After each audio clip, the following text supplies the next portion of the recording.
Hello ಪ್ರಿಯ ವೀಕ್ಷಕರೇ, welcome to Pallavi skill and creative channel. ಇವತ್ತಿನ ಈ ವಿಡಿಯೋದಲ್ಲಿ ನಮ್ಮ ಹಿಂದೂ ಸಂಪ್ರದಾಯದಲ್ಲಿ ಹಣೆಗೆ ಕುಂಕುಮವನ್ನು ಏಕೆ ಹಚ್ಕೊಳ್ತಾರೆ ಅನ್ನೋ ಒಂದು ವಿಷಯದ ಬಗ್ಗೆ ಮಾತಾಡೋಣ. ನಮ್ಮ ಹಿಂದೂ ಸಂಪ್ರದಾಯದಲ್ಲಿ ಹಣೆಗೆ ಕುಂಕುಮ ಅಥವಾ ತಿಲಕ ಇಟ್ಟುಕೊಳ್ಳುವ ಪದ್ಧತಿಯನ್ನು ಕೇವಲ ಮಹಿಳೆಯರಿಗಷ್ಟೇ ಹೇಳಿಲ್ಲ, ಪುರುಷರಿಗೂ ಸಹ ಹೇಳಲಾಗಿದೆ.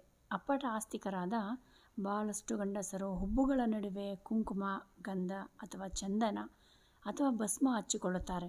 ಇನ್ನು ಮದುವೆಯಾದ ಮಹಿಳೆಯರಂತೂ ಮನೆಯಲ್ಲಿ ಕೂಡ ಕುಂಕುಮವಿಲ್ಲದೆ ಖಾಲಿ ಹಣೆಯಲ್ಲಿ ಇರಬಾರದು ಎಂದು ನಮ್ಮ ಹಿರಿಯರು ಹೇಳ್ತಾ ಇದ್ದರು. ಇದು ಕೇವಲ ಸೌಭಾಗ್ಯವನ್ನು ಹೆಚ್ಚಿಸುವ ಅಥವಾ ಆಕೆ ಗೃಹಿಣಿ ಎಂಬುದು ಸೂಚಿಸುವುದರ ಸಂಕೇತವಷ್ಟೇ ಅಲ್ಲ, ಗಂಡನ ಆರೋಗ್ಯವನ್ನು ಹೆಚ್ಚಿಸುತ್ತದೆ ಎಂಬ ನಂಬಿಕೆಯೂ ಕೂಡ ಇದರ ಹಿಂದೆ ಇದೆ. ಇನ್ನು ಸಂಪ್ರದಾಯದ ಹೊರತಾಗಿ ನೋಡಿದರೆ ಈ ನಂಬಿಕೆಯ ಹಿಂದೆ ಆರೋಗ್ಯ ಹಾಗೂ ವಿಜ್ಞಾನಕ್ಕೆ ಸಂಬಂಧಿಸಿದ ಕೆಲವು ಅಂಶಗಳಿವೆ. ಅದು ಏನು ಅಂತ ನೋಡೋದಾದರೆ, ನಮ್ಮ ಹುಬ್ಬುಗಳ ಮಧ್ಯೆ ಆಜ್ಞಾಚಕ್ರ ಇರುತ್ತದೆ. ಈ ಆಜ್ಞಾಚಕ್ರವು ರಕ್ತನಾಳಗಳು ಹಾಗೂ ನರಗಳು ಸಂಧಿಸುವ ಒಂದು ಪ್ರಮುಖ ಜಾಗ.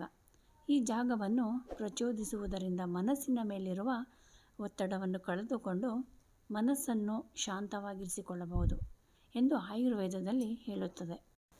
ಪಂಚಕರ್ಮ ಚಿಕಿತ್ಸೆಯಲ್ಲಿ ಶಿರೋಧಾರ ಮಾಡುವಾಗ ಇದೇ ಜಾಗಕ್ಕೆ ಎಣ್ಣೆ ಬೀಳುವಂತೆ ಮಾಡುವುದನ್ನು ನೋಡಿದ್ದೀರಾ ಅಷ್ಟೇ. ಅದು ಆಜ್ಞಾಚಕ್ರವನ್ನು ಚುರುಕುಗೊಳಿಸಿ ಮುಖದ ನರಗಳನ್ನು ಪ್ರಚೋದಿಸಿ ದೇಹಕ್ಕೆ ರಕ್ತ ಚಲನೆಯನ್ನು ಹೆಚ್ಚಿಸಿ ಕೆಲ ವಿಧದ ಅನಾರೋಗ್ಯಗಳನ್ನು ಸರಿಪಡಿಸುವ ಒಂದು ವಿಧಾನವಾಗಿದೆ. ಪ್ರತಿದಿನ ಕುಂಕುಮ ಅಥವಾ ಗಂಧ ಹಚ್ಚಿಕೊಳ್ಳಲು ಹಣೆಯನ್ನು ಕೈಯಿಂದ ಮುಟ್ಟುವುದರಿಂದ ಮತ್ತು ಹಚ್ಚಿಕೊಂಡಾದ ಮೇಲೆ ಕುಂಕುಮವು ಆ ಜಾಗವನ್ನು ಸದಾಕಾಲ ಜಾಗೃತ ಸ್ಥಿತಿಯಲ್ಲಿ ಇಡುವುದರಿಂದ ಆರೋಗ್ಯ ಸಂಬಂಧಿ ಲಾಭವಿದೆ. ತಲೆನೋವು, ನಿದ್ರಾಹೀನತೆ, ಕಿವಿಗೆ ಸಂಬಂಧಿಸಿದ ಅನಾರೋಗ್ಯ ಮುಂತಾದವುಗಳನ್ನು ದೂರವಿರಿಸುವುದಕ್ಕೆ ಕುಂಕುಮ ಧಾರಣೆಗೂ ಸಂಬಂಧವಿದೆ ಎಂದು ಹೇಳಲಾಗಿದೆ. ಹಾಗಾಗಿ ಕೇವಲ ಧಾರ್ಮಿಕತೆಯ ಸಂಕೇತವಷ್ಟೇ ಅಲ್ಲ, ಆರೋಗ್ಯದ ಪ್ರತೀಕವೂ ಹೌದು. ಹಾಗಾಗಿ ಹಿಂದೂ ಸಂಪ್ರದಾಯದಲ್ಲಿ ತಿಳಿದವರು ಹಣೆಗೆ ಕುಂಕುಮವನ್ನು ಇಡುವ ಪದ್ಧತಿಯನ್ನು ಮಾಡಿದ್ದಾರೆ.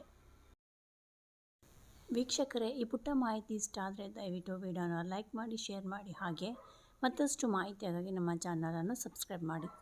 ಧನ್ಯವಾದಗಳು.